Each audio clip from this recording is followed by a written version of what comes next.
Hola, esto es Seguimos Conectadas, un podcast sobre derechos humanos en Cuba. Soy Joana Silano, soy la investigadora regional para el Caribe en Amnistía Internacional. Soy Camila Rodríguez, defensora de derechos humanos y directora de Iniciativa para la Investigación y la Incidencia. ¡Comenzamos!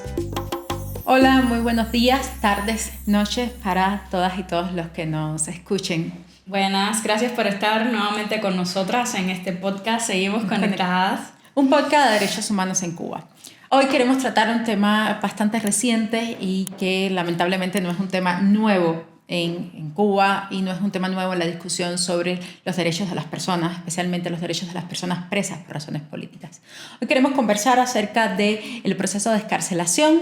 que anunció el gobierno cubano en el mes de enero de este año 2025.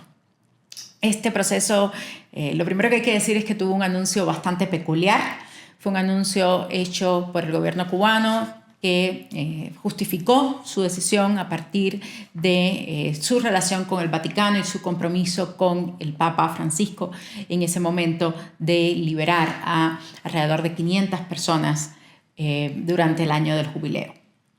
También es un anuncio que es peculiar porque a la par se hicieron algunos anuncios paralelos, como el anuncio de en ese momento saliente administración de Joe Biden en Estados Unidos, que anunciaba la salida de Cuba de la lista de países patrocinadores del terrorismo, un reclamo bastante importante del gobierno cubano al gobierno de Estados Unidos. Se hacen las dos declaraciones de manera paralela, ninguna de ellas hace de manera pública un reconocimiento de la existencia de un acuerdo entre Estados Unidos y Cuba, pero las declaraciones de prensa, documentos y declaraciones filtradas, sobre todo de parte de las autoridades norteamericanas, dieron a entender que había habido un acuerdo, un intercambio mediado por el Vaticano para la excarcelación de personas presas por razones políticas. Sí, yo creo que es importante hablar de esto porque para una parte de la ciudadanía y la sociedad civil hubo un nexo importante entre Cuba, los Estados Unidos, Vaticano, estos tres actores claves, y otra parte trata de desligar un poco a los Estados Unidos de todo este proceso de excarcelaciones en el que sin duda la administración de Joe Biden mostró que tenía conocimiento de causa de lo que iba a suceder en Cuba. Recuerdo que las autoridades cubanas, el anuncio de la retirada de Cuba de la lista de países patrocinadores del terrorismo fue anterior a la propia declaración del MINREX de que iba a liberar a personas privadas de libertad por delitos diversos, mientras que la declaración de los Estados Unidos sí hizo mención a que se iba a liberar presos políticos, un número considerable de presos políticos. Entonces es un tema que todavía no está resuelto para la ciudadanía, para la sociedad civil, de quién tiene la responsabilidad final en que esto haya sucedido. Es que iba a decir, los anuncios se hacen de manera paralela sin hacer reconocimiento de que la otra parte existe, y eso dificulta mucho, y vamos a ver a lo largo del episodio, dificulta también el seguimiento del cumplimiento de estos supuestos acuerdos a los que nadie tiene acceso. Lo que tenemos por un lado es una aparente declaración de buena voluntad de las autoridades cubanas que cuidan cada palabra y muy ambigua, donde no hay un reconocimiento de la existencia de personas presas por razones políticas, donde no hay un reconocimiento de que ellos van a liberar o excarcelar, que es el término adecuado para utilizar. Ya veremos también, porque un poquito más adelante, a personas presas por razones políticas. Sí, entonces, y tienes del otro lado una declaración del gobierno de Estados Unidos donde sí hace un reconocimiento de que existen personas presas y pareciera dar a entender de que hay algunos acuerdos de excarcelación de personas presas por razones políticas. Entonces, efectivamente es una discusión bastante latente cuando se trata, por ejemplo, de hoy reclamar o exigir el cumplimiento de estos acuerdos cuando estos acuerdos son totalmente opacos y se hicieron, y esto es muy importante también que se diga, al margen de cualquier consulta con sociedad civil, al margen de cualquier consulta con organismos de derechos humanos que pudieran dar fiabilidad a estos acuerdos, y sobre todo al margen de los familiares de las personas que finalmente podrían estar involucradas en estas excarcelaciones. Sí, totalmente. Yo creo que eso es un elemento que define todo el proceso, la opacidad. Hasta el día de hoy no ha habido una lista de las personas que fueron excarceladas como y al principio era algo que decíamos mucho, ¿dónde está la lista de las personas también? Porque ya comenzábamos a ver desde el propio día 14 de enero los efectos colaterales de ese anuncio, sin que hubiese mediación de organizaciones de derechos humanos o juristas independientes o familias o las propias personas privadas de libertad. Recuerdo que por esos días sí hubo incluso presos políticos que se autolesionaron porque la condición, la ansiedad, la incertidumbre del no saber qué era lo que estaba pasando, quiénes iban a resultar beneficiados, marcó mucho esos días. Otro elemento que sin duda hasta el día de hoy se está arrastrando es el hecho de que estas excarcelaciones, no liberaciones, tuvieran el carácter de la condicionalidad tan marcado. Y no solamente esta condicionalidad hacía referencia a que las personas debían presentarse ante jueces de ejecución con cierta regularidad, que no podían salir de sus municipios de residencia o que no podían abandonar del país, sino que en muchísimos casos, de manera muy explícita, se le hizo saber a las personas que estaban siendo excarceladas que, uno, no podían dar declaraciones a la prensa, no podían comunicarse con organizaciones de la sociedad civil, no podían emitir denuncias en redes sociales, no podían contar sobre su vivencia en prisión y así un etcétera largo que fue variando como de caso en caso, pero que en definitiva hacían alusión de que estaban coaccionadas su libertad de expresión, de asociación y de reunión pacífica. Creo que es algo que de algún modo que siempre hay que recordar también porque hemos visto cómo esta condicionalidad ha llevado nuevamente a la cárcel a personas que habían sido excarceladas. El anuncio de las autoridades cubanas, esto que dices de la condicionalidad, es importante. El anuncio de las autoridades cubanas hacía referencia a 553 personas, un número bastante peculiar, ¿no? Por decirlo de alguna manera, y un esfuerzo tremendo de organizaciones de sociedad civil, de monitoreo, de denuncia de los familiares. Hicieron un conteo de que aproximadamente 200 de las que estaban reconocidas en las distintas subregistros de personas presas por razones políticas estaban incluidas dentro de estas 553 personas supuestamente excarceladas. Pero también es importante decir que el gobierno cubano fue muy claro en que esto se trataba de un beneficio penal y no de una libertad. Hubo declaraciones de prensa, hubo estos programas especiales donde se insistía todo el tiempo en que si estas personas no cumplían las condiciones que Camila describió hace un momento de manera muy adecuada, iban a regresar a prisión a cumplir su sentencia. Entonces sí hubo un esfuerzo permanente de las autoridades cubanas de recalcar esa condicionalidad de la excarcelación, de recordarle a las personas, especialmente a aquellas personas presas por razones políticas que fueron destinatarias de esta medida, de que podían regresar y que el riesgo era real. Y por ejemplo, en el caso de los presos de conciencia de amnistía, nosotros en el caso de amnistía tuvimos 3 presos de conciencia que fueron excarcelados durante estos anuncios: José Daniel Ferrer García, Donaira Pérez Pacero y Félix Navarro. En el caso de ellos, a las condiciones generales impuestas en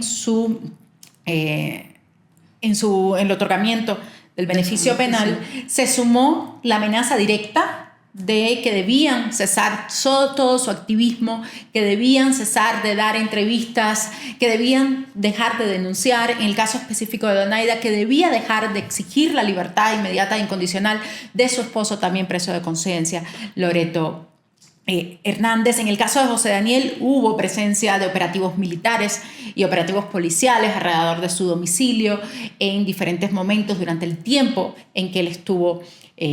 escarcelado. Entonces la amenaza y la condicionalidad para algunas de las personas presas de conciencia y algunas de las personas escarceladas en este acuerdo no solamente implicaba las condiciones establecidas por ley, como decía Camila, firmar, sino fueron un poco más allá en la restricción de sus derechos, sobre todo de libertad de expresión, de libertad de reunión y de libertad de asociación. Además de estos 3 personas que has mencionado como prisioneras de conciencia que fueron escarceladas y que volvieron a prisión, es importante también mencionar a 2 personas manifestantes del 11 de julio que recibieron beneficios y volvieron a prisión. Es el caso de Jaime Arcide Firdó y de Marlon Brando Díaz Oliva. El caso de Jaime Arcide es sumamente relevante porque las amenazas contra Jaime Arcide implicaba que él debía participar, colaborar con la seguridad del Estado, con la policía política en Cuba, para no volver a la prisión. Es como se estaban agenciando sus propios colegas, ellos, dentro de esta población que es vulnerada, que es acosada constantemente, porque es importante también recordar que además de este caso extremo que implica, como digamos, la reencarcelación, este universo de las 211 personas que tiene Justicia en CJ documentadas como beneficiadas, ha sido también blanco de otras formas de hostigamiento, de represión, de acosos. O sea, han sido sometidas a interrogatorios, han sido sometidas a detenciones arbitrarias, han sido sometidas a escuchas telefónicas y a distintas otras formas en las que se están coaccionando sus derechos y se les está de algún modo, bueno, otra manera de condicionarle su estancia fuera de prisión. Es como decirle, o te vas a la cárcel con todo lo que implica, o vives afuera con todas estas restricciones y con todas estas... Un elemento peculiar del proceso que inició, Camila lo decía por ahí, el 14 de enero con estos anuncios, y al otro día las primeras medidas que efectivamente estuvieron marcados todas estas semanas por la angustia, la desesperación de las personas, familias de personas presas por razones políticas. Le dijeron a Amnistía, por ejemplo, que ellas no tenían conocimiento de que sus familiares iban a ser liberados, que muchas veces, escarcelados, perdón, que muchas veces recibieron las llamadas en la madrugada, que algunas de ellas recibieron la llamada en la madrugada sin ni siquiera decirles que era para un proceso de escarcelación. Sí. Preséntate mañana a tal hora en las afueras en el centro penitenciario, sin darle información. Otro elemento de esta vaguedad, discrecionalidad, opacidad que caracterizó todo el proceso es que hay una pausa aparente en el proceso de casi un mes que coincide con llega el cambio de administración norteamericana, con que asume el poder el 20 de enero Donald Trump, y que algunas de las medidas anunciadas, como la salida de Cuba de la lista de países patrocinadores del terrorismo, es revertida en esa primera semana de la administración Trump. Entonces hay una parálisis, hay una exigencia permanente de los organismos de derechos humanos internacionales, de las organizaciones de derechos humanos cubanas, a pesar de la opacidad de que la lista no estaba completa, aunque no se supiera la lista, y que faltaban personas por ser escarceladas, y eso hace que se retome casi un mes después, el proceso con nuevas escarcelaciones. Y ahí hay algo que también es relevante de todo este proceso, y es que cuando reinicia el proceso de escarcelación, ya de alguna manera el régimen cubano había querido dar a entender que el proceso había culminado, porque unos días antes de esta reanudación, Rubén Remigio Ferro, que es el fiscal, ¿no? Es el presidente del Tribunal Supremo. Exacto. Rubén Remigio compareció en un programa de televisión y no afirmó, pero dejó entrever que el proceso había concluido, que había concluido exitosamente, y que las 553 personas prometidas ya habían sido escarceladas. O sea, nuevamente se pone en duda la palabra del régimen cubano, cuando unos días después de haber no afirmar, pero querer dar a entender aquello, pues se reactiva nuevamente el proceso. Algo que creo que es importante que mencionemos, y que tiene que ver con la opacidad y la ausencia de listas y lo complejo de darle seguimiento a unos acuerdos a los cuales la sociedad civil, las familias, las propias víctimas no tuvieron acceso, es algo que es peculiar que pasa con un preso de conciencia de Amnistía, el caso de Pedro Albert, pero que también pasó con un manifestante del 11 de julio que ya estaban en escarcelación. O sea, ya ellos estaban escarcelados por razones médicas bajo licencia penal. 9 de las personas beneficiadas habían sido ya previamente escarceladas. Y fueron contadas dentro de este proceso. De hecho, el caso de Pedro Albert contó a Amnistía Internacional que había sido visitado y que le habían expresamente dicho que iban a cambiarle, a sustituirle su libertad, su licencia extrapenal por razones médicas, que era el motivo por el cual él se encontraba escarcelado, por una libertad condicional. Y esto entiendo que pasó, como decías Camila, con más de una persona y que fueron contadas entonces dentro de estas 553 personas supuestamente beneficiarias de este proceso de excarcelaciones anunciados por el gobierno cubano. Parte de la opacidad, de la falta de transparencia y de lo difícil que es darle seguimiento a acuerdos a los cuales uno no tiene acceso. Sí, yo recuerdo que por esos días en Justicia CJ recibimos muchísima información que sugería que al menos 2 personas privadas de libertad por delitos comunes estaban siendo excarceladas, mientras una persona privada de libertad por razón política era excarcelada. O sea que la proporción era casi de el doble o más de las personas privadas de libertad. Por eso todavía hoy seguimos preguntando quiénes son esas 300 y tantas personas que salieron de la cárcel en ese contexto. Que hay que señalar una cifra importante que el gobierno cubano dio en algunos de sus programas televisivos explicando que esto no era algo nuevo, sino que era una práctica cotidiana del sistema penal cubano, donde dijo que el año anterior habían sido excarceladas 10.000 personas. Lo que también nos conecta con algo que hablamos en un episodio anterior y la ausencia de datos sobre cuántas personas hoy hay en las cárceles en Cuba. Y creo que otro elemento importante a conversar, hablando de este tema de las excarcelaciones y de cómo se fue cómo se desarrolló todo el proceso, tiene que ver también con respecto a la condicionalidad de las excarcelaciones, respecto a algo que queda sumamente claro de todo el proceso, que es el uso político y el uso deshumanizante de las personas presas por razones políticas por las autoridades cubanas. Es el ejemplo que hablábamos hace un rato de las personas que volvieron a prisión. Un caso particular es el caso de Donaida Pérez Paseiro, también presa de conciencia de Amnistía, siempre lo digo cuando menciono su nombre, que además ha sido un liderazgo histórico en la reivindicación de los derechos de libertad religiosa en Cuba, ella y su esposo, el también preso de conciencia, Loreto Hernández. Donaida es regresada a prisión el 16 de junio,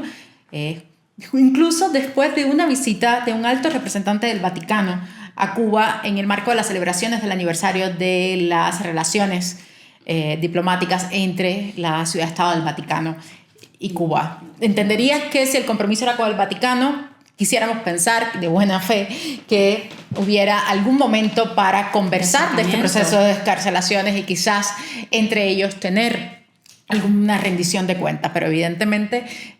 quién sabe lo que haya pasado en esas conversaciones y qué haya pasado con estos anuncios. Parte de los dramas de la opacidad, ¿no? Sí, lo que queda clarísimo, más allá de todas las dudas, otra duda más a todo el proceso, es como el doble rasero del régimen que se reúne con las propias personas que facilitaron el proceso de excarcelación y unos días después que abandonan el país vuelve a llevar a prisión a una líder religiosa propiamente, ¿no? Yo creo que es importante que la sociedad civil, la ciudadanía, la comunidad internacional esté muy clara en cuanto a la condicionalidad del proceso, a que estas personas no fueron liberadas y a que en las cárceles permanecen en prisión un grandísimo número de personas privadas de libertad por razones políticas, más de 700 personas, con lo cual el compromiso que no vimos, pero pudiésemos asumir de alguna manera que el compromiso tal vez no fue cumplido a cabalidad y que falta mucho por hacerse en esa dirección, no solo por las condiciones de las personas que fueron excarceladas, sino por las que todavía faltan por liberar. Yo creo que también es importante recordar que las personas privadas de libertad en Cuba por razones políticas nunca debieron estar en prisión. Estas condenas ejemplarizantes a las que fueron sometidas muchísimas personas manifestantes del 11 de julio y de posteriores escenarios de protesta nunca debieron haber sido impuestas. Y hay un compromiso, debe quedar un compromiso muy grande de todos nosotros para seguir exigiendo, para que este tema no pase al olvido y que no se le ponga el check a que ya el Estado cubano cumplió con liberar a estos presos, porque es una victoria en alguna medida de la sociedad civil que estas personas estén afuera,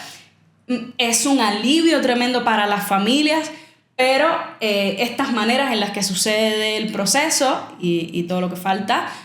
pues deja en evidencia que falta mucho trabajo por hacer. Yo quiero cerrar con dos cosas. Primero, recordando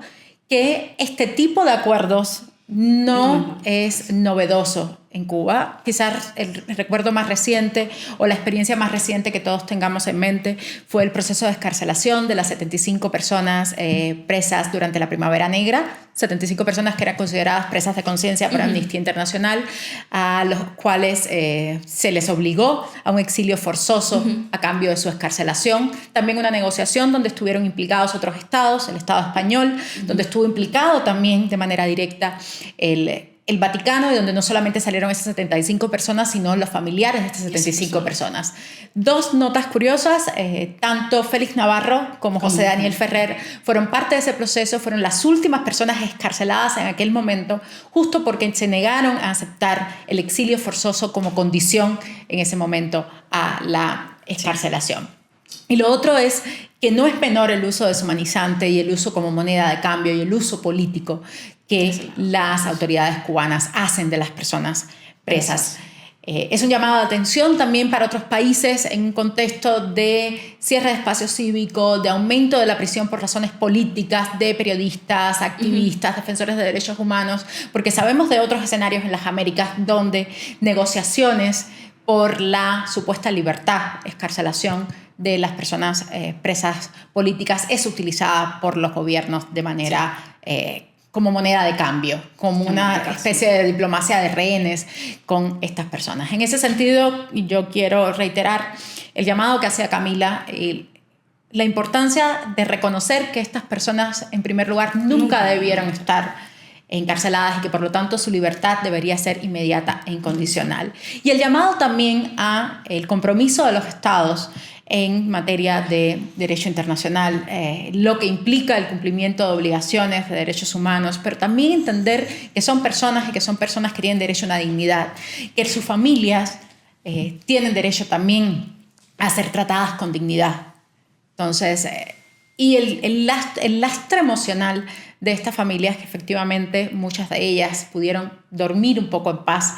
y desde Amnistía Internacional, desde muchas organizaciones de derechos humanos, cada persona que duerme en su casa, cada persona que está fuera de la cárcel donde estaba recluido injustamente es una victoria. Hay que seguir alertando sobre estas maniobras, estos procesos, y que ningún proceso de excarcelación que garantice, que dé garantías de derechos humanos, de no reparación, de no repetición, debería ocurrir. O sea, cualquier proceso de excarcelación debería estar centrado en las víctimas, debería contar con las familias, debería incluir garantías muy claras de no repetición y de reparación para aquellas personas que han sufrido una condena injusta. Entonces, muchas gracias por acompañarnos hoy. Estaremos de vuelta con un próximo episodio dedicado justamente al arte, la resistencia y la creación artística como un elemento. Y esta vez estaremos como una invitada. Con una invitada vamos a hacer 3 en el set. Será algo novedoso, vamos a ver cómo nos queda.